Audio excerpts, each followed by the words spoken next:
शत्रु है और उस शत्रु के लिए परशुराम जी ने एक निर्देश दिया कि वह धनुष तोड़ने वाला श्रो विलगाव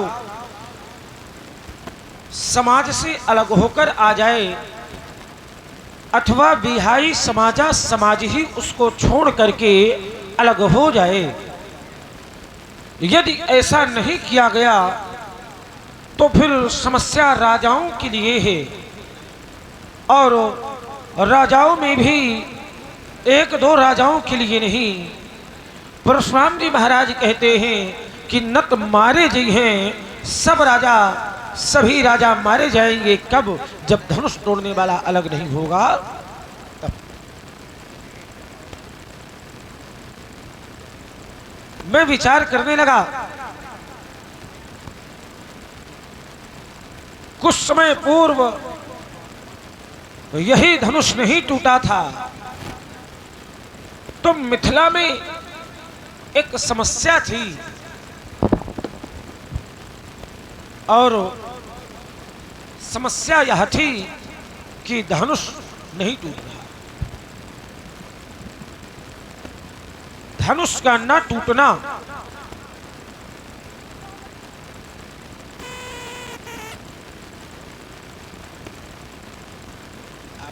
आप बात कर लीजिए महाराज, हमको बंद करने में कोई समस्या नहीं है। हमको जो भी आदेश मिल जाएगा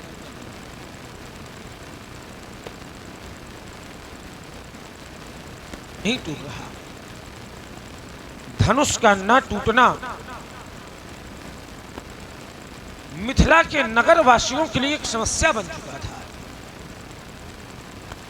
महाराज जनक अत्यंत दुखित थे।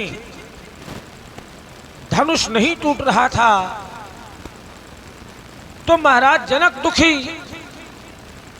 थोड़ी ध्यान से सुने आप इस वक्तव्य को। हाँ, धनुष नहीं टूट रहा था तो महाराज जनक दुखी, माता सुनैना दुखी, सीता दुखी। आचार्य तो यहां तक कहते हैं कि जनक वचन सुन सब नर नारी, देख जानकी ही भय दुखारी। मिथिला के समस्त नर नारी तक दुखी थी और जैसे ही वह धनुष टूट गया तो प्रभु दो चाप खंड मही डारे, देख लोग सब भय सुखारी। मैं विचार करने लगा कि ये लोग जो दुखी हो रहे थे, धनुष के टूटने से सुखी हो गए, वो लोग हैं कैसे? तो आचार्य कहते हैं कि पुर नर नारी सुभग सुचि संता, धर्मशील ज्ञानी गुणवंता। और जिस कार्य के होने से समस्त ऋषि मंडली, मुनि मंडली, संत जन सुखी हैं, उस कार्य का परशुराम जी महाराज विरोध कर रहे हैं। क्यों? कारण क्या है? बात समझ में आई नहीं। क्यों? क्योंकि धनुष नहीं टूट रहा था तो ऋषि संत मुनि महात्मा दुखी थे, लेकिन जैसे ही धनुष टूट गया तो वही सब ऋषि संत मुनि महात्मा प्रसन्न हो गए। और जब ऋषि मुनि महात्मा संत प्रसन्न हो गए तो ऐसे कार्य का परशुराम जी के द्वारा विरोध करना हमको कहीं से समझ में नहीं आया।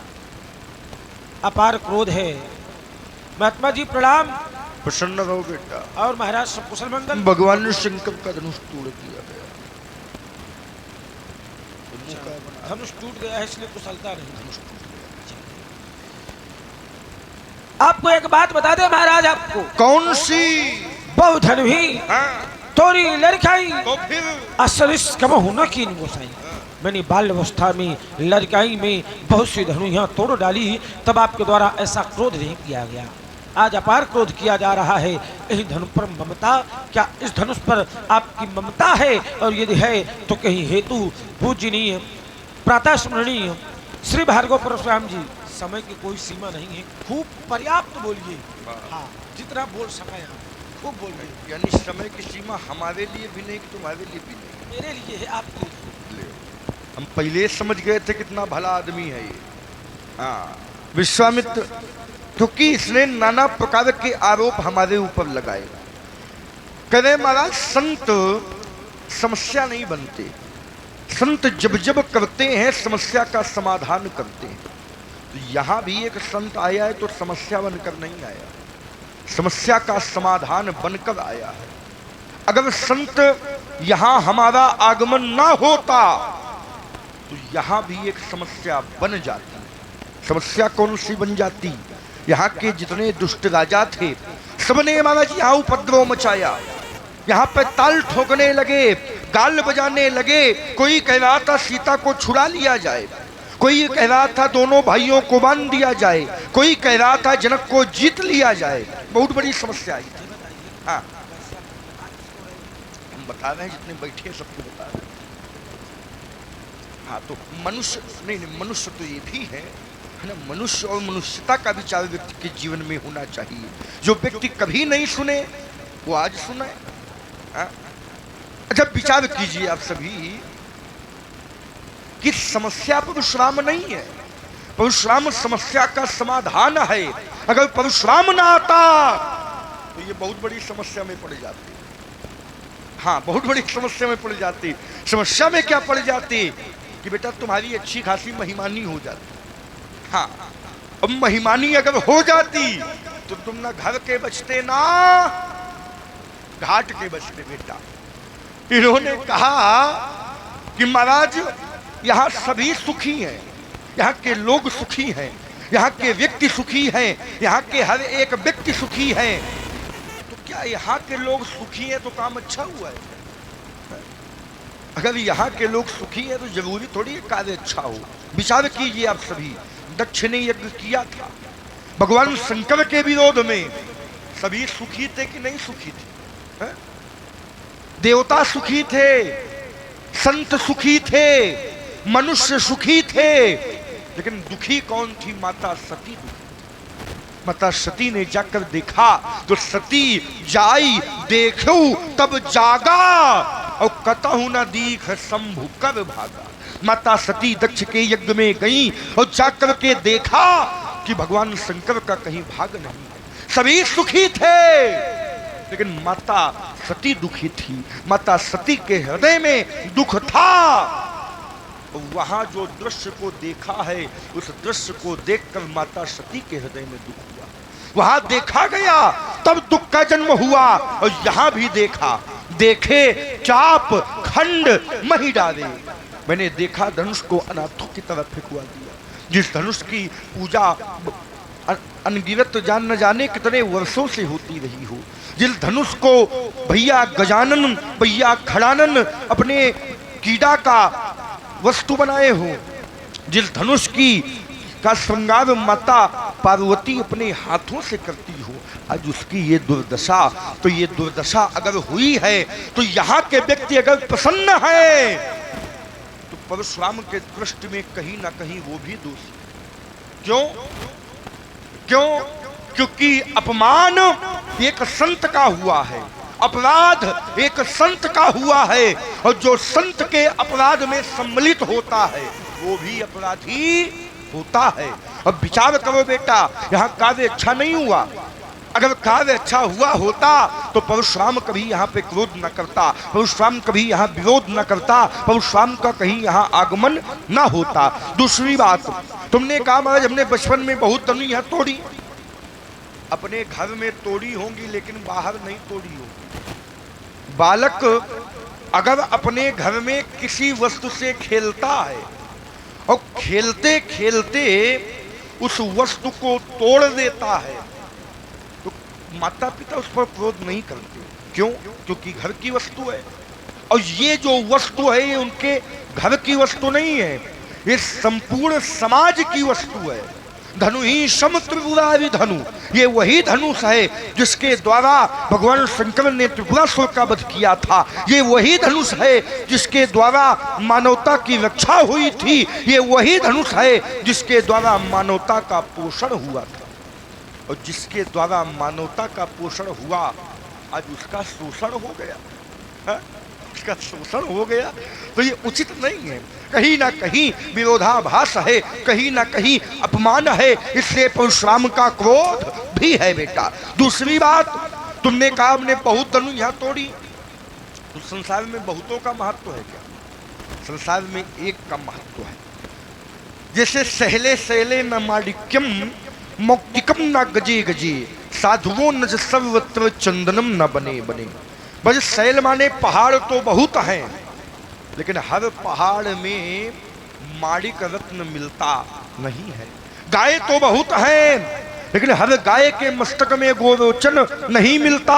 हाथी बहुत है, हर हाथी के मस्तक में गजमुक्ता नहीं मिलता। और भैया वन बहुत है, जंगल बहुत है, लेकिन हर जंगल में चंदन नहीं मिलता। तो बेटा संसार में महत्व है तो एक का महत्व है, और एक का महत्व संसार में रहेगा। संसार नष्ट हो जाएगा, संसार है बहुत, एक दिन संसार समाप्त हो जाएगा, लेकिन बचेगा वही एको ब्रह्म द्वितीयो नास्ति। तुमने कहा महाराज आप किस धनुष पर ममता क्यों है?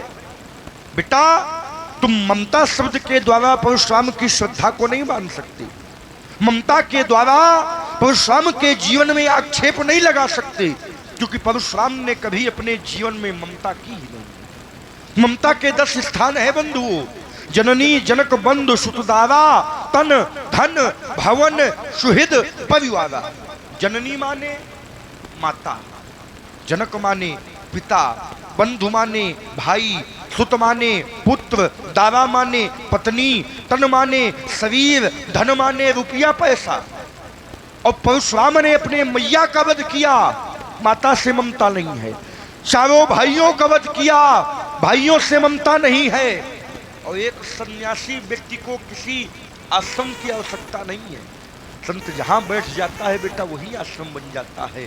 और धन की आवश्यकता भी नहीं है, तो ममता नहीं है बेटा, श्रद्धा है। क्योंकि ममता है अंधेरी रात, ममता तरुण तमी अंधियारी, राग द्वेष उलूक सुखकारी, ममता है अंधेरी रात। और हम हैं सूर तही अवसर सुनिशु धनु भंगा, और आए भगकुल कमल पतंगा। जहाँ पे सूर्य होगा वहाँ पे रात्रि नहीं होगी, जहाँ पे प्रकाश होगा वहाँ पर अंधकार नहीं होगा। अस्तुरे राजा के छोकरे संभाल कर नहीं बोलता, रेन बालक काल वश बोलत तो ही न सभार, धरु ही सम त्रिपुरार धनु विदित सकल संसार।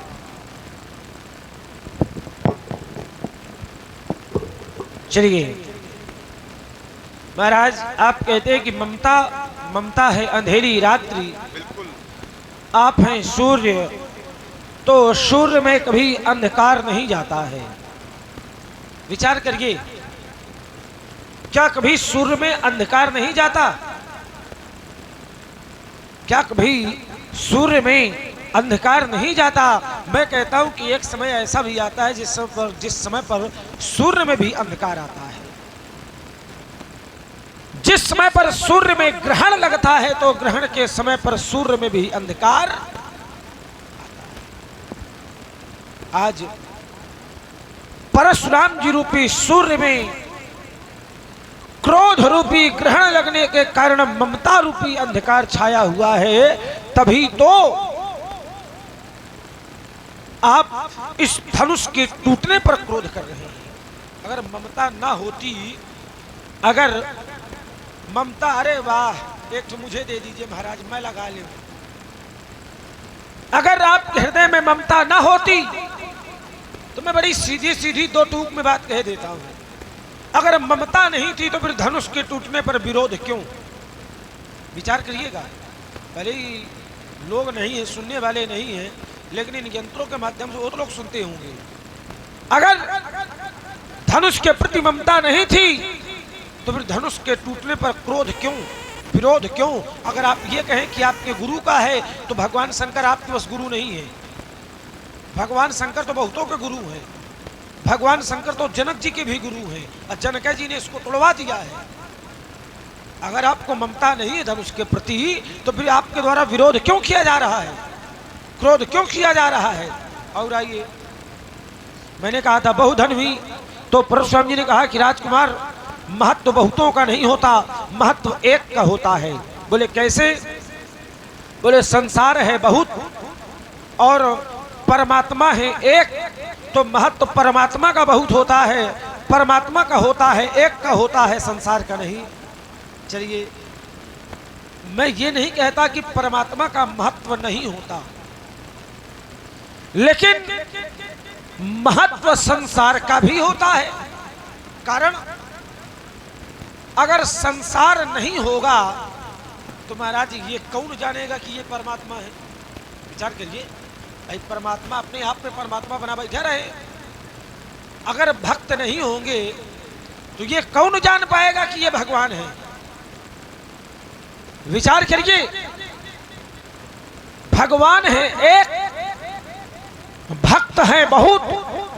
आप कहते हैं महत्व एक का होता है, भगवान है एक, भक्त है बहुत। लेकिन अगर वो बहुत भक्त नहीं होंगे तो ये जानने वाला कोई नहीं है कि ये भगवान है। भगवान का महत्व तभी है जब भक्त होंगे, एक का महत्व तब है जब अनेक होंगे। बिना अनेक के एक का कोई महत्व। तभी तो कवि जन कहते हैं कि हर एक समस्या का समाधान कहाँ होगा, और जब भक्त नहीं होंगे तो भगवान। इसलिए महत्व बहुतों का है। और आइए, मैंने कहा था कि जिस कार्य से सब सुखी हैं तो उस कार्य का आप विरोध क्यों कर रहे हैं? धनुष के टूटने से संत सुखी, मुनि सुखी, ऋषि मंडली सुखी, मुनि मंडली सुखी, तो परशुराम जी विरोध क्यों कर रहे हैं? तो परशुराम जी ने कहा कि दक्ष के यहाँ फंसे हैं, बोले दक्ष के यहाँ यज्ञ हो रही थी, सब सुखी थी, लेकिन माता सती दुखी थी। बिल्कुल ऐसा कोई लिखित है? ऐसा लिखित है, लिखित है कि और क्या मनुष्य कहती है? क्या कहती है? है? क्या कहती है? जाई सती देखू तब जागा, कतौ न दीख शंभु कब भागा, तब चित चढ़ेऊ जो शंकर कहेऊ। भगो नहीं, कहाँ भग रहे हैं? भगो नहीं। मैं क्या कह रहा हूँ? क्या कह रहे हैं? कि अगर सब सुखी थे तो सुखी होने का प्रमाण क्या है? अगर सुखी ना होते तो दक्ष के यज्ञ में जाते। कौन कौन गया था? कौन कौन? देवता गए, संत गए, मनुष्य गए, तीनों गए। अगर सुखी ना होते कहे चले जाते? जब देवता गए, हाँ, संत गए, हाँ, मनुष्य गए, बिल्कुल। जिसने इनको बनाया है क्या वो भी गए? नहीं, वो नहीं गए। भाई आपने कहा कि देवता गए, हाँ। संत गए, तो क्या जिसने देवताओं, संतों, ऋषियों को बनाया है क्या वो भी गए? बोले ब्रह्मा विष्णु महेश को छोड़कर सब गए। सब गए। हाँ, तो जो मेन रहे वो तो गए हैं ना। ये मेन क्या होता है? मुख्य। अरे वही है भाई। अच्छा, मुख्य। सर्दी का समय है, सर्दी है, जो मुख्य थे वो तो गए ही नहीं। हाँ। विष्णु विरंच महेश बिहाई, ठीक। चले सकल सुरयान बनाई। हाँ। तीन नहीं गए। तीन नहीं गए। क्यों नहीं गए? क्यों नहीं गए? क्योंकि जानते। अब रुक जाइए, क्या विचार करिए, इस क्षेत्र में तो गांव गांव में यज्ञ हुआ करती हैं, क्या ऐसी कोई यज्ञ होती है जिसमें ब्रह्मा विष्णु महेश का भाग ना हो? विचार करिएगा, ऐसी कोई यज्ञ नहीं होती जिसमें ब्रह्मा का स्थान ना हो, विष्णु का स्थान ना हो, भगवान शंकर का स्थान ना हो। प्रत्येक यज्ञ में दक्ष ने यज्ञ किया था, लेकिन तीनों का स्थान नहीं था। और जब स्थान नहीं था तो फिर किस बात की है? एक बात। दूसरी बात ये, भगवान शंकर का अपमान हुआ था उस यज्ञ में। चलिए ठीक, दक्ष की यज्ञ की आपने बात की, मिथिला में धनुष यज्ञ हुआ, धनुष टूटा, तो यहाँ भगवान शंकर का भी स्थान है, ब्रह्मा का भी स्थान है, विष्णु का भी स्थान है। यहाँ पर भगवान शंकर का कोई विरोध नहीं है। स्थान का मतलब ये न हो कि पूजा कराई गई है। हाँ, अच्छा कही तो तुम अपनी तरफ न ले जाना इसको। विचार करिए, ब्रह्मादिक सुर सिद्ध मुनीषा प्रभु प्रशंसा ही देहि असीसा।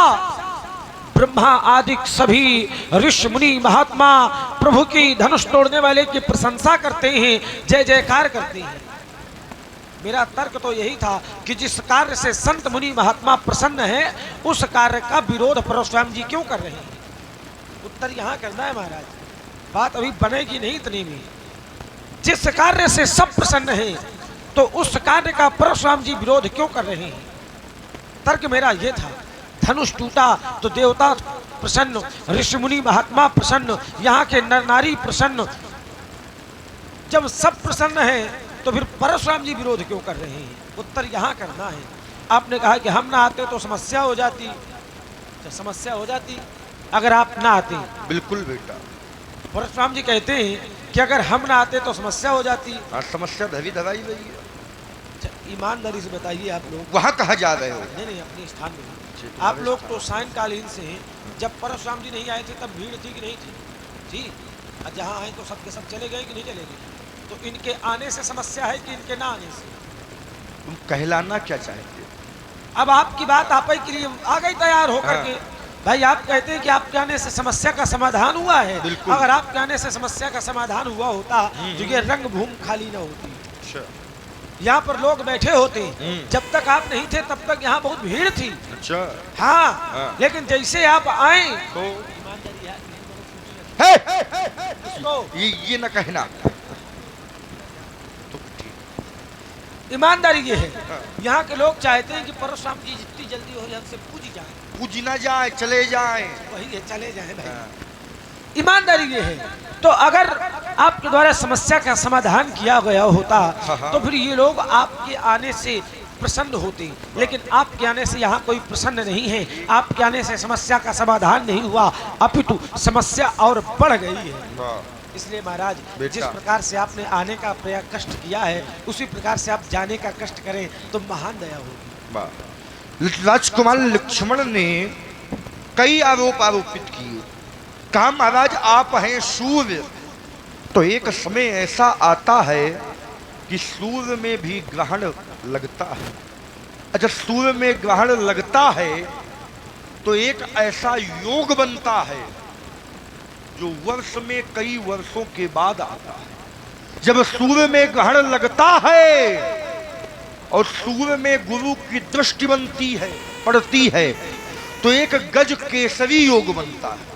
ज्योतिष के अनुसार गज केसरी योग बनता है और उस योग जिस व्यक्ति के जीवन में बनता है फिर वो सीधे राजा बन जाता है। महाराज हाँ, ज्योतिष वाला पाठ हमको न पढ़ाइए। अच्छा, ज्योतिष वाला पाठ ना पढ़ा है? हमारे सामने नहीं चलेगा। सोच रहे तुम्हारी कुंडली देख ले, तुम्हारी मार्केश की दशा कब है? नहीं, हमारी कोई दशा नहीं है। हाँ। अभी तो हमसे जो भिड़ता है उसकी दशा बिगड़ जाती है। तुम्हारी दशा नहीं, तुम्हारी तो दुर्दशा है महाराज। हमसे जो भिड़ता है उसकी दुर्दशा हो जाती है। अच्छा। इसलिए कुंडली और ये ज्योतिष वाला नहीं काम बनेगा, इससे काम नहीं बनेगा। किसकी दुर्दशा हो गई? कुछ मजबूत लाइए। हाँ। कुछ मजबूत लाइए। अभी तक जितने भीड़े हैं किसी की दुर्दशा हुई? सबकी हो गई। ताड़का की दुर्दशा हुई? हाँ, हो गई। किसने किया? तुमने की भैया ने? वो तो भैया ने किया। सुबाहु की दुर्दशा हुई? तुमने किया कि भैया ने? उसको भी भैया ने। मारीच की दुर्दशा हुई? तुमने किया कि भैया ने? भैया ने। तुमने किसकी दुर्दशा किया? सीधी प्रश्न है। आपको नहीं पता? नहीं पता। भैया ने किसको किसको मारा? ताड़का को। ताड़का को, हाँ, मारीच को, हाँ, सुबाहु को। ठीक। कितने हुए? 3। सिर्फ 3? मात्र 3 आदमी। 3 आदमी। कितने आदमी थे? 3। मात्र 3 आदमी। हाँ। लेकिन हमने कितनों को मारा? कितने को मारा? पावक सर सुबाहु पुनि मारा। ठीक। तो अनुज निशाचर कटक संहारा। भैया ने 3 की दुर्दशा की, लेकिन हमने कोई गिनती नहीं है। जिसको पाया उसी को बीन बीन के दुर्दशा की। बीन बीन की दुर्दशा किया है। देखो ये बातें न बनाओ। क्यों? क्योंकि बड़े बड़े मुखिया भैया ने मारे और छोटे छोटे कुछ नहीं मारा। अच्छा, वो तो छोटे छोटे कैसे? जो बल ताड़का में था क्या वो बल उन सैनिकों में था? हाँ, तो नहीं रहा। जो बल सुबाहु के अंदर था क्या वो बल उन सैनिकों के अंदर था? ना। जितनी बलशाली ताड़का थी, जितने बलशाली सुबाहु थे, जितना बलशाली मारीच था, उतने बलशाली उनके सिपाही नहीं थे। ये बातें न बनाओ, बाबा के आगे तुम्हारी बातें नहीं चलेंगी। हाँ। ये बताइए हाँ। कि क्या सैनिक बलशाली नहीं होते हैं? विचार करिएगा, क्या सैनिक बलशाली नहीं होते हैं? अगर सैनिक बलवान ना हो तो ये देश की सीमाएं सुरक्षित कैसे रहेंगी? ये देश की सुरक्षा का भार इन सैनिकों के कंधों पर ही होता है। कौन कहता है कि सैनिक बलवान नहीं होते? वास्तव में बलवान सैनिक ही होते हैं। सेनापति का कार्य मात्र युद्ध की नीति बताना है। युद्ध तो सैनिकों को ही करना है। सेना का नेतृत्व करते हैं सेनापति, लेकिन मुख्य कार्य युद्ध करना ये कार्य सैनिकों का होता है। सैनिक कमजोर नहीं होते हैं। तो हमने आंखें का दिखा रहे हो? जिनको अरे ये हमारा सहज स्वभाव है। अच्छा, जिस समय दिखाना। हाँ, जिस समय हम आंखें दिखाने लगेंगे उस समय आप यहाँ से हाथ पा चाल कहीं का हो जाओगे। आंधी नहीं हो जाएंगे, तुमको आंधी कर देंगे। नहीं, मैं नहीं होऊंगा। कह रहे हैं जितना बल सैनिक के अंदर नहीं होता उससे ज्यादा, जितना बल सेनापति के नहीं होता उससे ज्यादा बल सैनिकों के होता। कह रहे हैं अगर सैनिक ना हो तो देश की सीमा सुरक्षित नहीं रह सकती। और मान लो सेना नायक ना हो तो क्या सैन्य दल सुरक्षित रह सकता है? रह सकता है। रावण है और रावण के सैनिक भी हैं। कुमुद, अकंपन, कुली सरद, धूमकेतु अतुकाय और एक एक जग जीत सक ऐसे सुभट निकाय। रावण के पास जो सैनिक हैं वो एक एक जग को जीत सकते हैं, लेकिन रावण ने त्रैलोक को जीता है। रावण ने त्रैलोक को जीता है। तो रावण ज्यादा बलशाली है कि रावण के वो सैनिक ज्यादा बलशाली? सैनिक ज्यादा बलशाली। कैसे? मैं बता रहा हूँ। सैनिक रावण के भी थे और सैनिक इस दल दूसरे दल के भी थे। सैनिक उस दल के भी थे, सैनिक इस दल के भी थे। आपने जिनके नाम लिए ये सैनिक नहीं, सेनापति हैं। अच्छा, सेनापति। ये सेनापति हैं। ठीक। और मैं प्रमाण सैनिकों को दे रहा हूँ। हाँ, दीजिए। राम कृपा बल पाई कपिंदा, चले पक्ष जुट मनहु गिरिंदा। ये सैनिकों का बल है कि कृपा को प्राप्त करके इस प्रकार से चल पड़े मानो पर्वत चले जा रहे हैं। बातें न बनाओ। शास्त्रा बाहु के पास 17 क्षौणी सेना थी। रयुतम च नागम त्रिगुणी रथा नाम लक्षैक योधा 10 लक्ष बाजी नाम पदंति संख्या खट 300 कोटया अक्षौहिणी तान मुनियो बदंती। एक क्षण रुक जाइए, एक क्षण रुक गए। आपने इससे और बढ़िया हमारी बात बना दी। कैसे? आपने सहस्त्राबाहु की 17 अक्षौणी सेना का विनाश किया। विनाश किया।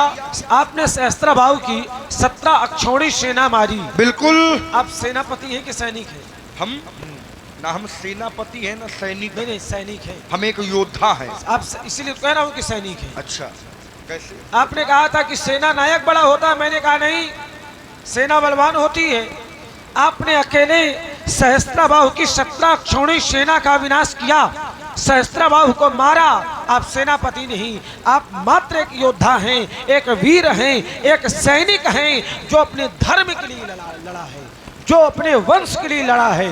आप सैनिक हैं, सेनापति नहीं। फिर भी आपने मार दिया। अच्छा। तो आप बलवान हैं कि वो सेना नायक? ये बातें न बनाओ। अच्छा, बनी बनाई है, बनाना क्या? एक नगर में एक बंदर घुस गया था, फल को खाने गया बाग में, और बाग में फल खाया, वृक्ष उखाड़ा और जितने सैनिक थे उनको मारा, लेकिन सैनिक उस बानर का बाल भी बांका नहीं कर पाए। सैनिक थे लेकिन सैनिक उस बानर का एक रुआ तक टेढ़ा नहीं कर पाए। जब सैनिकों से काम नहीं चला तो सेनापति को भेजा गया। ये बताइए। हाँ।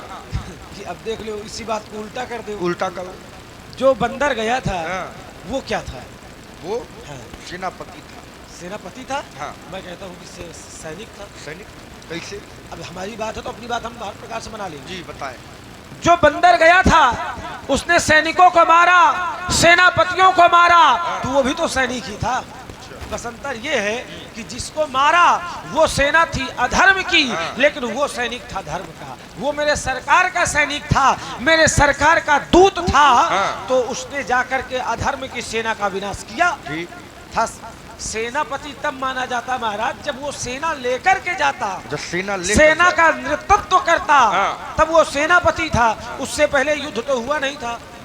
जहाँ के ये वृतांत है वहाँ अभी तक युद्ध नहीं हुआ, और युद्ध के समय सेनापति नियुक्त किए गए थे, युद्ध के पहले नहीं। युद्ध के जब युद्ध प्रारंभ होने वाला था तब सेनापति नियुक्त किए गए थे, इसलिए उस समय वो सैनिक था। अब आप सोचिए कि एक सैनिक अधर्म की नगरी में जाता है और जाकर के तमाम पापियों का विनाश करता है, तो सेना बड़ी है कि सेना बलवान है कि सेनापति बलवान है? देखो, बल की बात करोगे तो बात अलग हो जाएगी। काहे अलग हो जाएगी? काहे? क्योंकि भाई उसका कारण है, मैंने कहा कि मैंने सेना को मारा। तो आपने कहा कि सेना थोड़ी बड़ी होती है, बड़े सेनापति होते हैं। हाँ। मैंने कहा नहीं, सेना बड़ी होती है, ठीक। सेनापति से बड़ी सेना होती है। तो आपने कहा ऐसा नहीं। तो मैंने अपनी बात को प्रमाणित कर दिया कि सेना बड़ी है। जाकर तो उसने सेनापतियों को मारा। हाँ। अब कहो कि हाँ लक्ष्मण तुम वीर हो, कहे वीर हो, क्योंकि वीर नहीं हो, खाली वीरों की तस्वीर भरो। हाँ, कहे जबरदस्ती वीर हो। हाँ? तुम कह रहे हो सेना लेकर नहीं गया, सेना लेकर गया था, लेकिन सेना को पीछे ही छोड़ दिया। कौन? जिस व्यक्ति की तुम बात कर रहे हो। सेना लेकर के नहीं गया था। हाँ, उसमें भी मुखिया थे। अच्छा मुखिया थे। मुखिया थे, सेना नहीं थी। अब मुखिया कौन होता है? मुखिया थे जो अपनी अपनी सेना के नायक थे, हाँ। जो मुख्य थे, सचिवगण थे। हाँ। जैसे जाम्बवान, हाँ, अन्य इसलिए कि हर उसका नहीं, हाँ। सबका नाम लेना अभी उचित नहीं है ना। हाँ, हाँ। ये भी तो थोड़ी ठीक। मर्यादाएं भी तो हमको देखनी पड़ेंगी। ठीक, ठीक। तो वहां पर सेना नहीं थी हाँ। ना, क्योंकि उस समय सेना का गठन ही नहीं था। अच्छा। जिस समय का यह वृतांत है, सेना को पीछे छोड़, अच्छा चलिए मैं आपकी बात मान भी लूं, जैसे तो पीछे छोड़ के गया था, मतलब यानी सेना को वो सारे जाने में असमर्थ थे। असमर्थ थे। हाँ, कैसे असमर्थ थे? समुद्र को पार करने में वो असमर्थ थे। ठीक। इसलिए उनको छोड़ दिया गया। हाँ। और जो समर्थवान थे वो चले गए। जाकर के उन्होंने अधर्म रूपी सेना का विनाश किया। एक योद्धा ने, एक सेवक ने, एक दास ने जाकर के उन सब का विनाश कर दिया। उसी प्रकार इस दास ने भी बहुतों का विनाश किया। ये तुम्हारे मुख से शोभा नहीं देता क्या? कि जो तुम कह रहे हो वो सामर्थ्यवान नहीं थे। अरे उस दल में तो जामवंत जी महाराज थे। निज निज बल सब काहू भाखा, हाँ। पार जाई पर संशय राखा। हाँ। अपना अपना बल सभी ने बताया। बताया। कोई कहता है मैं जा तो सकता हूँ लेकिन आ नहीं पाऊंगा। अच्छा, आ नहीं पाओ। कोई कहता है मैं इतने योजन जा सकता हाँ। हूँ। और जिनका आप नाम ले रहे हैं जी, वो कहते हैं कि मेरा समय था। समय था। अब वो वृद्ध अवस्था को प्राप्त हो जाते हैं उस समय पर, तो उस समय उनके पास भी वो सामर्थ्य नहीं है कि जाएं और वापस आएं। अच्छा, वो समर्थ नहीं है। उस समय नहीं। उसी योद्धा ने हाँ। उस सम्रांगण में जो उस दल का सेनापति था उसको ही पछाड़ा था। ये देखिए महाराज, हाँ। ये विषय अलग हो जाएगा। हाँ, कैसे बात अलग हो जाएगी? ये विषय, बात यहाँ समुद्र को पार करने की है। तो वहाँ जितने भी थे सबने अपनी अपनी क्षमता बताई। हाँ। जिसकी आप बात कर रहे हैं उन्होंने भी कहा कि एक समय था जब मैं 7 प्रदक्षिणाएं की थी मैंने पृथ्वी की। कितनी घड़ी? उभय घड़ी में। पृथ्वी की? उभय घड़ी में। अच्छा। वामन भगवान ने जिस समय पृथ्वी को नापा था उस समय पर, ठीक। लेकिन अब वो समय तो रहा नहीं। हाँ। तो इसलिए समुद्र लांघने के लिए वो असमर्थ हो गए। ठीक। हाँ। तुमने कहा कि महाराज संसार कि वहां पर माता सती गई, तो कह रहे महाराज वहां पर ब्रह्मा विष्णु महेश को नहीं बुलाया गया था, उनको भाग नहीं दिया गया था, खाली तू ही जाग रह गया, उनको भाग नहीं दिया गया था। अच्छा ठीक है, विचार कीजिए। अच्छा आप सभी विचार कीजिए। कह रहे हैं कि धनुष यज्ञ में ब्रह्मा जी को, भगवान शंकर को और विष्णु जी को भाग दिया गया है, और वहां नहीं दिया गया था। अच्छा, दिया नहीं गया था कि गए नहीं थे? है? आमंत्रण तो ब्रह्मा जी को भी भेजा गया था, आमंत्रण तो विष्णु जी को भी भेजा गया था, लेकिन भगवान शंकर को आमंत्रण नहीं भेजा गया था। क्यों? क्योंकि जो वो यज्ञ हो रहा था वो भगवान शंकर के विरोध में हो रहा था, भगवान शंकर के विरोध में यज्ञ हो रहा था, इसलिए ब्रह्मा जी और भगवान विष्णु भी नहीं गए। इसलिए आचार्य लिखता है विष्णु विरंच महेश बिहाई और चले सकल सुर जान बनाई। इसका ये अर्थ है। दूसरी बात, तुमने कहा यहां पे भाग दिया गया है, तो ब्रह्मा का भाग कहां है? ब्रह्मा जी दिखाई पड़ रहे हैं आपको? विष्णु जी का भाग कहां है? भगवान विष्णु दिखाई दे रहे हैं। शंकर भगवान का भाग है, शंकर भगवान को उपस्थित होना चाहिए। न ब्रह्मा है, न विष्णु है, न भगवान शंकर है, और ये कह रहा है कि भाग दिया गया। अगर भाग दिया गया होता तो वो देवता यहां उपस्थित होते बेटा, और वो उपस्थित नहीं है, तो यथार्थ में भाग नहीं दिया गया। तुमने कहा, क्या कहा? इन्होंने कहा महाराज कि ये यज्ञ हो रहा है और भगवान शंकर जनक के भी गुरु हैं, भगवान शंकर आपके भी गुरु हैं, भगवान शंकर त्रैलोक्य के गुरु हैं। अच्छा, भगवान शंकर त्रैलोक्य के गुरु तो हैं, लेकिन भगवान शंकर का कौन है? लोग कहते हैं उनको बहुत मानते हैं, लेकिन उनकी नहीं मानते, तो उनको क्या खाक मानते हैं?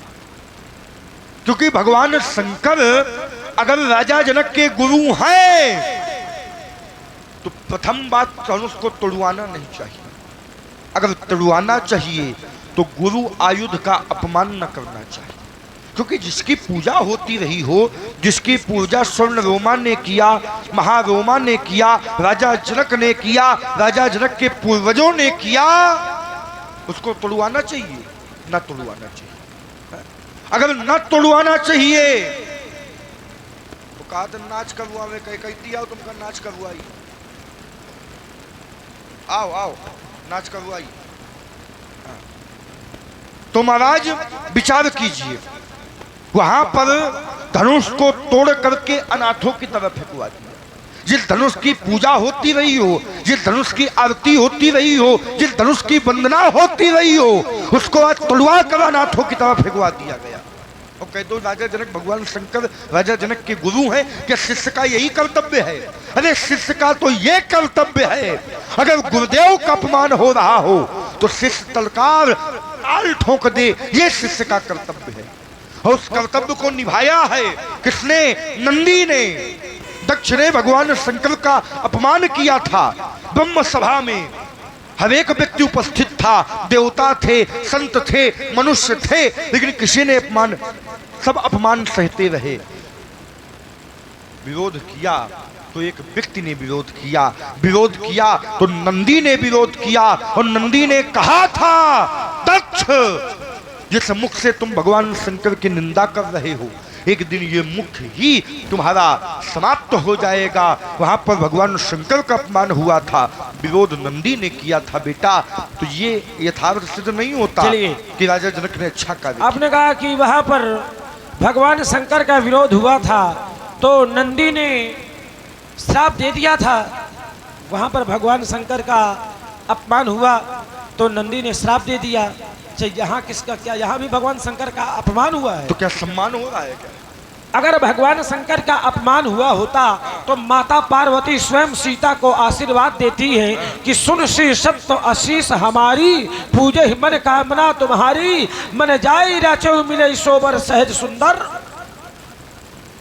माता पार्वती को ये ज्ञात है, ये पता है कि सीता का विवाह धनुष के आधार पर है कि जो धनुष तोड़ेगा वह सीता का पति होगा।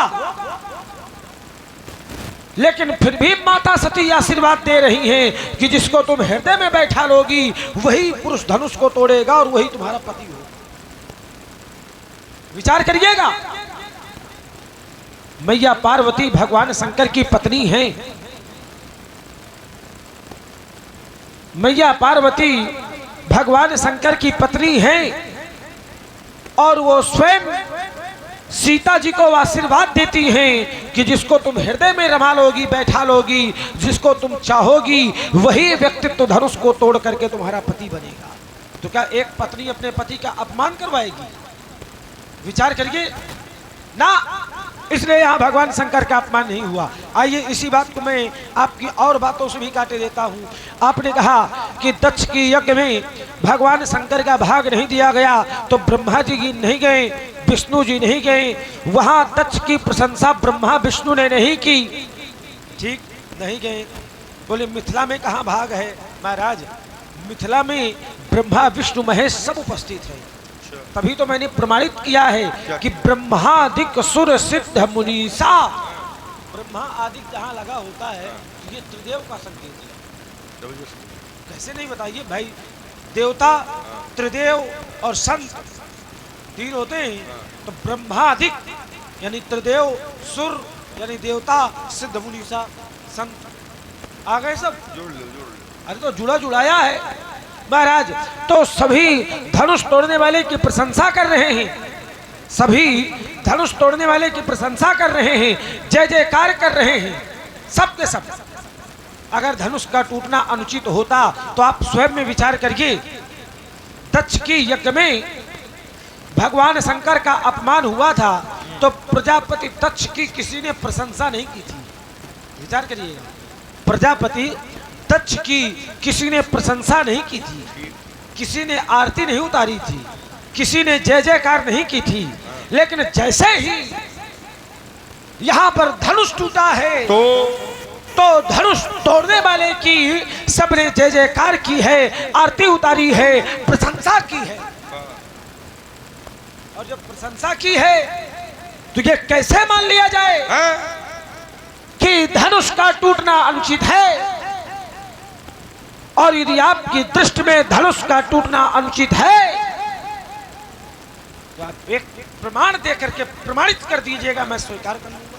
देखो, ये स्वयंवर था। ये स्वयंवर जो होता है इच्छित होता है, और इच्छित स्वयंवर को लक्षित बनाया गया।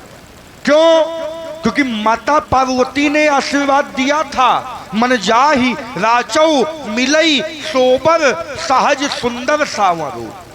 आशीर्वाद दिया था, जो बर तुम्हारे हृदय में जानकी बस जाएगा तुमको वही बल मिलेगा। महाराज, हाँ। मुझे ऐसा लगता है, कैसा लगता कि है? जब तक माता पार्वती ने आशीर्वाद नहीं दिया, हाँ। तब तक तो ये धनुष यज्ञ था। लेकिन जब माता पार्वती ने आशीर्वाद दे दिया तो तब स्वयंवर हो गया। अच्छा, तो स्वयंवर हो गया। हाँ, क्यों? क्योंकि हम भी मिथिला में जी। धनुष यज्ञ सुन के आए थे। हाँ। धनुष यज्ञ सुनि रघुकुल नाथा, ठीक। हर्ष चले मुनिवर के साथा। धनुष यज्ञ सुन करके आए थे। लेकिन जब माता, देखिए, पहले माता पार्वती का आशीर्वाद है। जब माता पार्वती ने आशीर्वाद दे दिया कि मन जाहि राचौ मिलई सोबर, तो उसके बाद हमसे कहा गया कि सी स्वयंवर देखी जाई।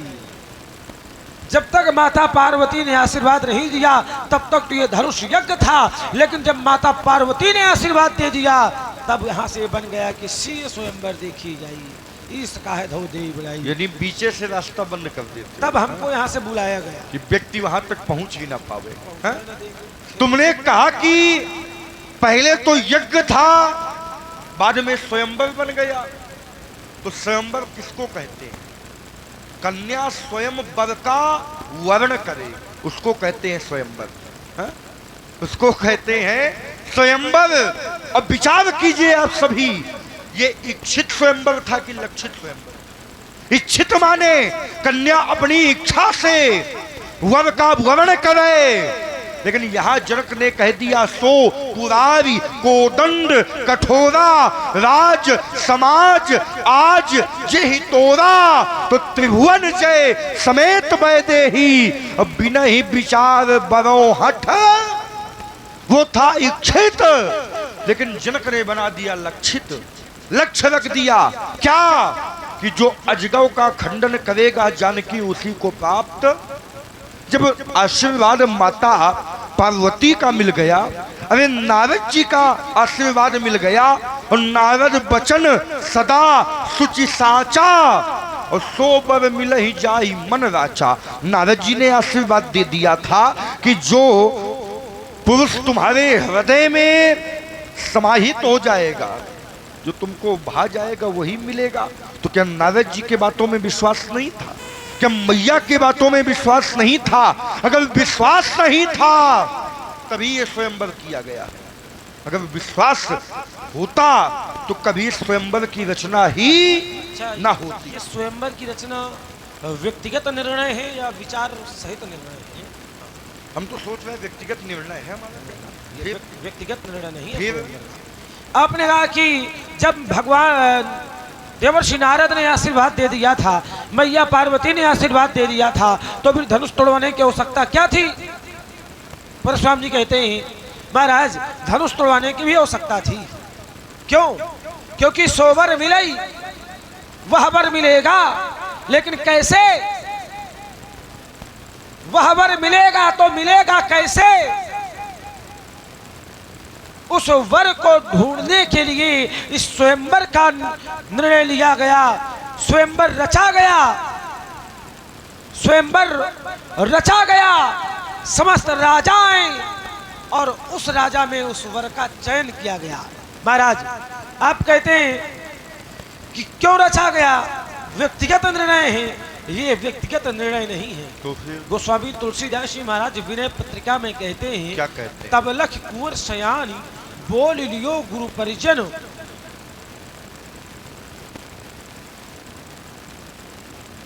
है नहीं है उम्मीदों नहीं आए। उम्मीदों नहीं है। हाँ। तब लख कुंवर शयान बोल लियो गुरु परिजन, करी मत रचो स्वयंवर।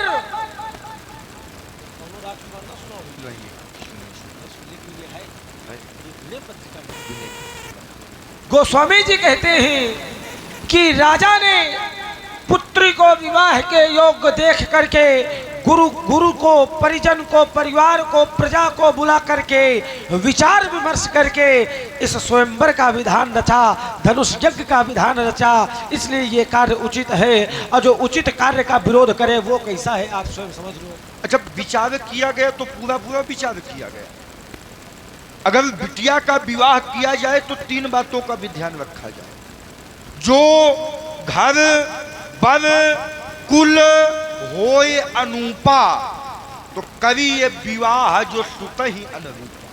बिटिया का अगर ब्याह किया जाए तो घर देखा जाए कि जिस घर में हम बेटी का ब्याह कर रहे हैं वो घर बिटिया के योग्य है कि नहीं।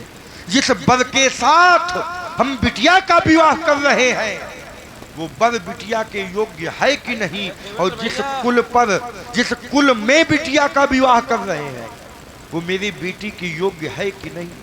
3 बातों का विचार किया जाए, घर का विचार किया जाए, वर पर विचार किया जाए और कुल में विचार किया जाए, तब बिटिया का विवाह किया जाए। अच्छा, धनुष यज्ञ का आयोजन हो गया, विचार करो धनुष को कोनो बूढ़ तोड़ दे तो क्या सीता का विवाह उस वृद्ध व्यक्ति के साथ हो जाता? 10,000 राजाओं ने प्रयास किया था, भूप साहस 10 एक ही 12, 10,000 राजाओं ने धनुष को तोड़ने का प्रयास किया। मान लो 10,000 राजाओं के द्वारा धनुष को टूट जाता तो क्या सीता कोई मंदिर का प्रसाद है जो थोड़ा थोड़ा बांट देती है? तो क्या इस निर्णय को तुम अच्छा कह रहे हो? बिल्कुल अच्छा निर्णय नहीं है। अगर विचार किया होता तो विचार भी उपयुक्त किया होता, विचार किया लेकिन विचार विनिमय उनका उचित नहीं। अच्छा ये बताइए, हाँ, पूछिए पूछिए। कि जैसे आपने कहा कि जो घर बर कुल होई अनूपा, नहीं है नहीं हम मंगा रहे हैं, तो करी विवाह सुत ही अनुरूपा। घर बर और कुल यदि अच्छे हो तो सुता का विवाह कर देना चाहिए। कर देना चाहिए। अच्छा ये बताओ, हाँ पूछो। कि सीता का विवाह था कि स्वयंवर था? तो स्वयंवर में ही विवाह छुपा था। हाँ, पहले क्या था? पहले यज्ञ था। विवाह के पहले क्या था? स्वयंवर। स्वयंवर था। तो क्या स्वयंवर में भी घर बर और कुल देखे जाते हैं? क्यों क्या? हाँ। भाई मैंने क्या कहा? आपने कहा कि विवाह तब करना चाहिए, कब? बोले जो घर बर कुल होई अनूपा। तो मैंने सीधे आपकी बात को काट के कहा कि ये विवाह था कि स्वयंवर? पहले क्या था? तो पहले था ये स्वयंवर, और स्वयंवर में घर बर और कुल नहीं देखे जाते। स्वयंवर में हाँ। घर बर और कुल नहीं देखे जाते हैं, ये विवाह में देखे जाते हैं। लेकिन स्वयंवर में बालिका कन्या जिसका चयन कर ले, हर स्वयंवर में नहीं, स्वयंवर में प्रकार होते हैं। नहीं, अपनी बात कहो पहले। हाँ, उसमें भी प्रकार होते हैं। हाँ, नहीं प्रकार ना लगाओ, पहले बात बताओ स्वयंवर की बात बताए, हम पहले से रास्ता बंद कर देंगे। नहीं, स्वयंवर की बात बताओ। स्वयंवर कहते किसको है महाराज? हाँ। स्वयंवर अगर इच्छित है, हाँ। तो इच्छित स्वयंवर में बालिका जिस भी पुरुष का चयन कर ले वह पुरुष उस बालिका का पति होगा। लक्षित है तो लक्ष्य को पार करने के बाद, पूर्ण करने के बाद जो व्यक्ति उस लक्ष्य को पूर्ण कर देगा, लक्ष्य का भेदन कर देगा, वह बालिका का पति होगा। एक स्वयंवर होता है शौर्य, जिसका शौर्य सबसे अधिक होगा वह बालिका का पति होगा। तो ये स्वयंवर था पहले। ये स्वयंवर था। हाँ। शौर्य स्वयंवर। शौर्य और लक्षित। अच्छा, लक्षित और 2 स्वयंवर होते हैं। नहीं, ये दोनों था इसमें। अच्छा, क्यों? क्योंकि लक्ष्य रूप में रखा था धनुष कि जो धनुष को तोड़ेगा वो सीता का पति होगा, और उस धनुष को तोड़ने में आवश्यकता थी शौर्य की, इसलिए हमारी बात वहीं पे खड़ी है बेटा। कौन सी? हाँ? तुम कह रहे हो लक्ष्य शैव स्वयंवर था, जो धनुष का खंडन कर देता उसका ब्याह सीता के साथ हो जाता। मान लो कोई वृद्ध राजा तोड़ देता तो 6 साल की बिटिया का ब्याह उस बूढ़े राजा के साथ कर दिया। स्वयंवर का विधान ही यह है, विधान ही यह है, विधान ही है। हाँ, तो अच्छा विचार था। लेकिन कोई वृद्ध राजा धनुष का खंडन कर कैसे देता? अच्छा कैसे न कर देता? क्यों? क्यों? क्योंकि क्या यह धनुष कोई साधारण धनुष था? करु कठोर विदित सबका हूं। ठीक। यह धनुष गरु था, कठोर था, यह सबको विदित है। और जब गरु था, कठोर था, सबको विदित है, तो बूढ़ों से टूटता कैसे? तो बूढ़ों के पास क्या क्षमता नहीं होती क्या? नहीं होती। तुम्हारे कहने से है? ऐसे ऐसे वृद्ध राजा हैं जिन्होंने ऐसा साहस दिखाया जैसे कि संसार का व्यक्ति नहीं दिखा सकता। जैसे जैसे यही अपने पिताजी को ले लो, क्या 60,000 वर्ष की आयु है, लेकिन देवासुर संग्राम में देवताओं के सहायता के लिए जाते हैं। महाराज? हाँ 60,000 आयु का मतलब आप क्या निकाल रहे हैं? वृद्ध? तो क्या वृद्ध नहीं है? 60,000 वर्ष की जिसकी आयु हो जाए वो बूढ़ा नहीं होगा भैया, महाराज कि जवान बना रहेगा। ब्राह्मण देवता, बेटा अब जैसे अब हमारे पिताजी की 60,000 वर्ष की आयु है, हाँ। तो आप बूढ़ा बता रहे हैं। हाँ। आपकी 16,000 वर्ष की आयु दिव्य है। वर्ष। 16,000 दिव्य वर्ष। दिव्य वर्ष। अब समझो, हाँ। महामुनि विश्वामित्र जी की आयु 1,96,000 हुआ। 1,96,000 वर्ष। हाँ। तो क्या महामुनि विश्वामित्र जी को क्या माना जाए? वृद्ध है। वृद्ध हैं। हाँ। जब महामुनि विश्वामित्र यानी 2 लाख वर्ष के हो गए, हाँ। वो वृद्ध हैं, हाँ। तो मेरे पिताजी तो 60,000 वर्ष के हैं। देखो विश्वामित्र जी में और तुम्हारे पिताजी में बड़ा अंतर है। जैसे विश्वामित्र जी हैं वैज्ञानिक, वो ऐसी ऐसी औषधियों की खोज करेंगे कि उनके जीवन में चैतन्यता बनी रहेगी। अब रुकिए, हाँ। विश्वामित्र जी हैं ज्ञानी, हमारे पिताजी भी हैं ज्ञानी। अच्छा। विश्वामित्र जी हैं विज्ञानी, विज्ञानी। तो राजाओं के यहाँ विज्ञान आयुर्वेद ये सब वैसे भी रहता है। जबरदस्ती ना लगाओ। अरे हाँ। तो लगाया है महाराज। हाँ। तो बात अभी बनेगी नहीं आपकी? नहीं बनेगी। अच्छा बनने नहीं देंगे। तुम नहीं बनने दोगे, तुम बना नहीं सकते, बिगाड़ सकते। देखो आके बैठ गए। हाँ। अगर तुम नहीं बनाओगे तो ये बनाएंगे। हाँ लेकिन बात बनेगी आज। हाँ अब बात बनी है बेटा। यहाँ पर अगर विचार कीजिए आप सभी, अगर पण अच्छा होता। और ध्यान दें, ये हमारे आगे हैं पंडित श्री विकास जी द्विवेदी, जो ब्यास जी हमारे हैं, इनकी तरफ से 501 मुद्रा हैं। सुंदर परशुराम जी और लक्ष्मण जी के चरणों में भेंट कोट को साधुवाद। 5 के आगे 2 शून्य की जगह 1 शून्य और लगा देते हैं। इतने काफी है। हाँ? ये पूछ के आना पड़ेगा कनुआना।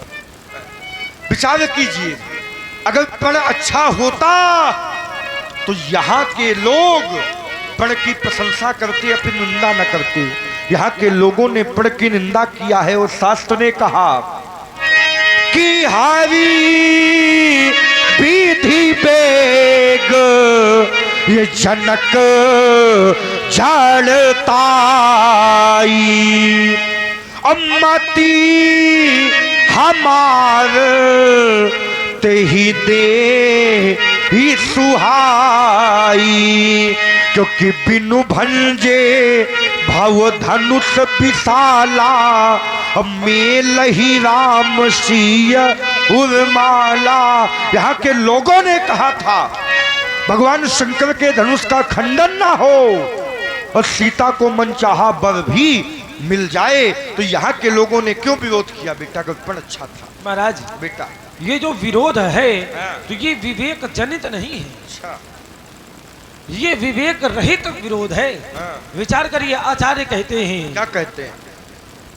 सब कर संशय अरु अज्ञानु, सब कर संशय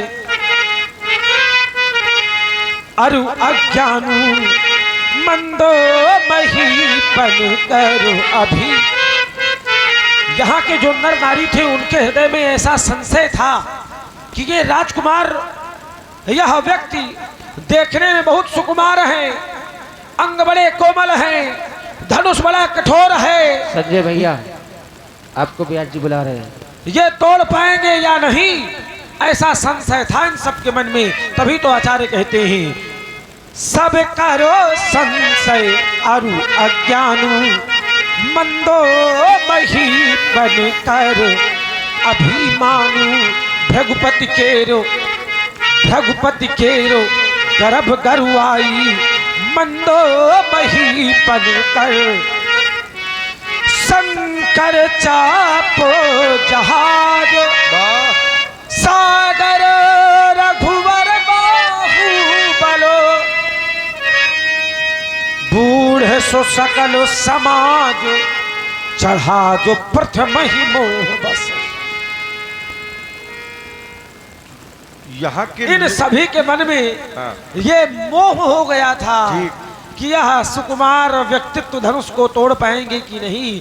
और जब नहीं तो विश्वास सबके मन में था, ऐसा नहीं कि इनके मन में विश्वास नहीं था। यहाँ पर आए सभी नर नारियों के हृदय में ये विश्वास था।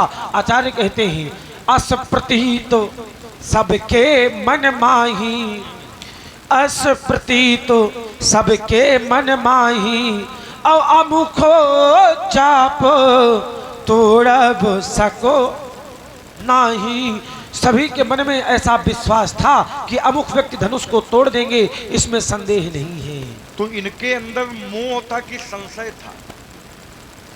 दो शब्द हैं, एक है मोह और एक है संशय।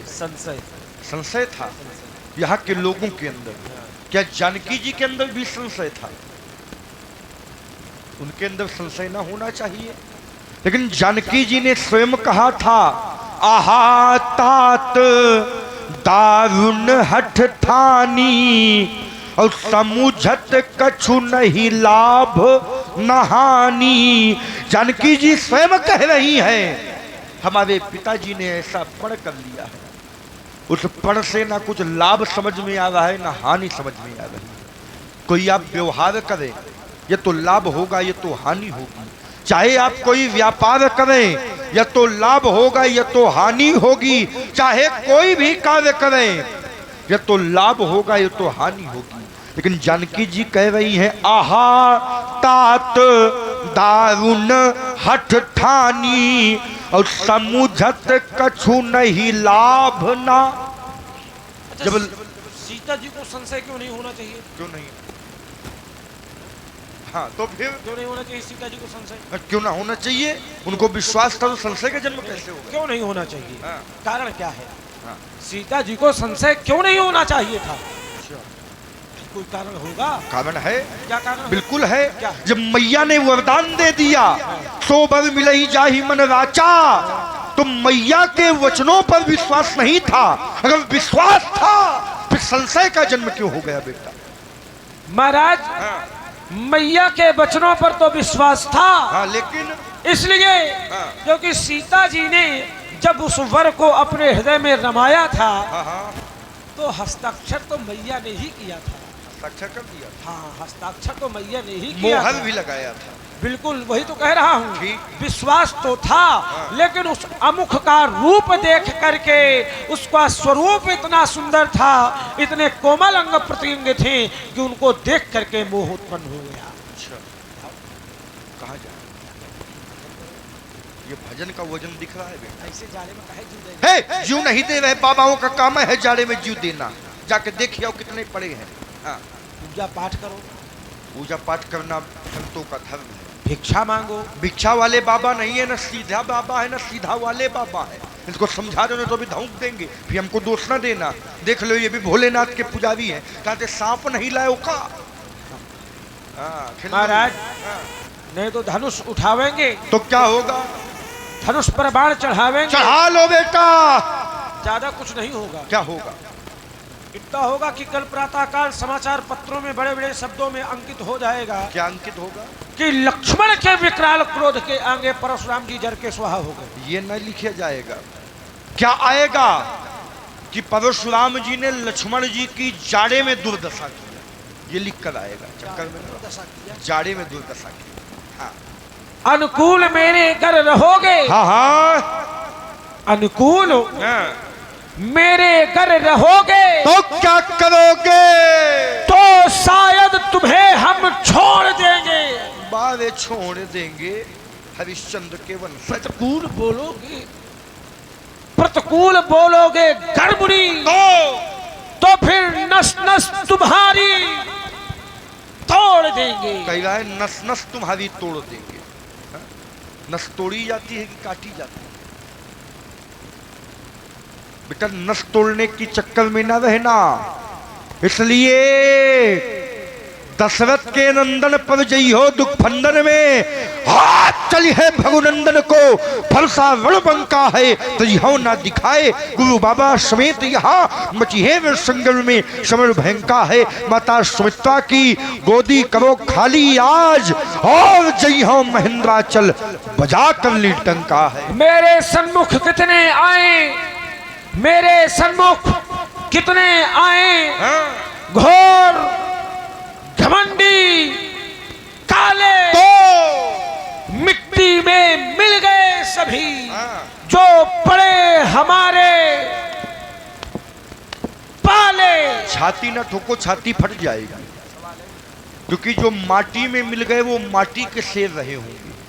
लेकिन परशुराम माटी का सेव नहीं है। दशरथ के नंदन पर जई हो दुख फंदन में चली है भगुनंदन को फलसा वड़बंका है तई हो ना दिखाए गुरु बाबा समेत यहाँ मचहे संगम में समय भयंका है। माता सुमित्रा की गोदी को खाली आज और जय हो महेंद्राचल बजा कर डंका है। सभा से भाग जाओगे मुनि, जिस समय धनुष संभालेंगे हाँ। पड़ोगे फिर चक्कर में धनुष का छाती में है अखड़ है, हाँ। नहीं ये नेक दब सकते हैं तो? जगत की चंद्र तन लज्जा विषम काल खा लेंगे। हाँ। क्या हो गया? बेटा। अगर ही के उठाते हो जगत के वीर सिंहों को, अपने फरसा दिखाते हो। ये खोपड़ी में चढ़ रहा है, थोड़ी सी छूट दे दिया तो छाती में चढ़ रहा है। बुरे कर्म का बुरा नतीजा। इसलिए बेटा करके निछत्र भूमि छाड़े 21 बार वीरों को बनाता। मैं काल का चवेना था, छिन छिन था, मैंने ब्राह्मणों को दी ही दान जिसके समक्ष कभी उत्तम न देना था। और देश बालक विचार छोड़ता हूँ, नहीं तो रहते कुठार में सुनता न थे ना था। जानते नहीं हो बेटा, और जरूरी था जान लेना कैसे प्राण बचे थे, पिता दशरथ से पूछ ले। महाराज वातावरण के अनुसार कृपया उचित दूरी बना करके रखें। तो हाँ, उचित दूरी बहुत है जरूरी, क्योंकि वातावरण के अनुसार उचित दूरी बनावे। बिल्कुल। नहीं तो अभी बताता अभी जताता, फिर ना कभी बताऊंगा मैं बन जाऊंगा खाल तुम्हारा। गीत लेके गाऊंगा, नाचेंगी छम छम, नाचने मैं उग्र रूप जब धारूंगा। क्या कर रहे हो? ऐसा कहे चौंक रहे हो। कह रहा है उचित दूरी बनाओ, खोपड़ी में खुदे चढ़ा जा रहा। पत्थर की चट्टानों में मैं पटक पटक कर मारूंगा, मैं पटक पटक कर मारूंगा, तुम सटक सटक कर भागो। कह रहा है पटक पटक कर मारूंगा। सिधाई का जमाना नहीं रहा भैया, हैं? हमने आशीर्वाद दिया तो कह रहा है पटक पटक कर मारूंगा। बेटा तुम हमको उठा लो, यही बहुत बड़ी बात। तो भार वाहन हो क्या कोई? नहीं तो हमको उठा लो, यही बात। उठा के तो पटका जाता है, तुम हमको उठा लो, यही बहुत बड़ी बात है। और हमारे चक्कर में रहोगे तो तुम खुदे बछिया पूजाओ हो जाओगे। हाँ, इसलिए बेटा मेरे इस भीषण फरसे ने सोनित की नदी बहा दी है। इस आव भूमि में कई बार छत्राणी राण बना दी है। विख्यात सहद बाहू तक के बुलडंड काटने वाला है। इस फरसे को तुम लो निहार, ये रक्त चाटने वाला। देखता नहीं विप्रवेश, तो क्या करो? देखता नहीं यदि विप्रवेश तो क्षण भर में मजा चखा देता। और मान भी लेता, मिटा लेता, मन के फरसे की याद भुला देता। छीनता छीनता चौक रहे हो, मार थोड़ी चौक थोड़ी में सावधान हुई रहे। छीनता धनुष बाण फरसा करके घनघोर दिखा देता। मुंजी सभी भुला देता, छीन लेता परसु और सीधे महेंद्राचल की रास्ता पकड़ा देता। तुम हमको क्या महेंद्राचल की रास्ता पकड़ाओगे? कवि के निछत्र भूमि छाड़े 21 बार। इसलिए बेटा जब तक तुमको अनुप्रास का चवनप्रास नहीं खिलाया जाएगा, तुम्हारी बुद्धि का विकास होने वाला नहीं है। जानकी जनाई जान जाओगे जागेश्वर, जानकी खैव नहीं जमपुर पठाऊंगा। देख लो देह में चमक रही दावानल, दशरथ के दिल को दुग्धावुण पहुंचाऊंगा। ये तीना करो तो सभा में पुकार कहो, अस्त्र शस्त्र छोड़ी परशुराम ना कहूंगा। एहो मुनिनाथ समझ जाओ, अभी कहने से ना ही तो दांत भी खट्टे बनाऊंगा। बड़ी से किसे आए हो सभा माही, जौन अभिमान तौन क्षण में मिटाऊंगा। धलके सरासन धनुष बाण को करी शत्रुन के शौर्य की श्रद्धा भाऊंगा। एती न करो तो सभा में पुकार अस्त्र शस्त्र त्याग लखन लाल ना कहूंगा। व्यास जी आपे का मुंह देख के आज छोड़े दे गए, अगर आप ना होते तो निपटा दिया होता अब तक। हाँ देख ले, उससे दल दूंगा दम भद्रपति ने तो सुदोहियों के ये देह की दमक देख दिन कब दहलाएगा। ये भूपति भयातुर भाई भागेंगे भौन और भान सा प्रकाश आज जग में पकाऊंगा। पर उसके प्रभाव से पले कर पृथ्वी मध्य भयंकर शंकर का रूप बन जाऊंगा। ये तीना करो तो सभा में पुकार कहो, अस्त्र शस्त्र छोड़ी परशुराम ना कहो। इस राजमम क्रोध को जाऊं नहीं महाप्रलय में मचाऊंगा। लाल लाल आंखें कर मोह जो डरवेरे ज्योति की पल में बुझाऊंगा। साए साए तीर चले सारे मंडल माही, ऐसी महाप्रलय में मचाऊंगा। एती न करो तो सभा में पुकार कहो, अस्त्र शस्त्र त्याग लखन लाल ना कहा। मेरे इस भीतर फलसे ने शोणित की नदी बहा दी है।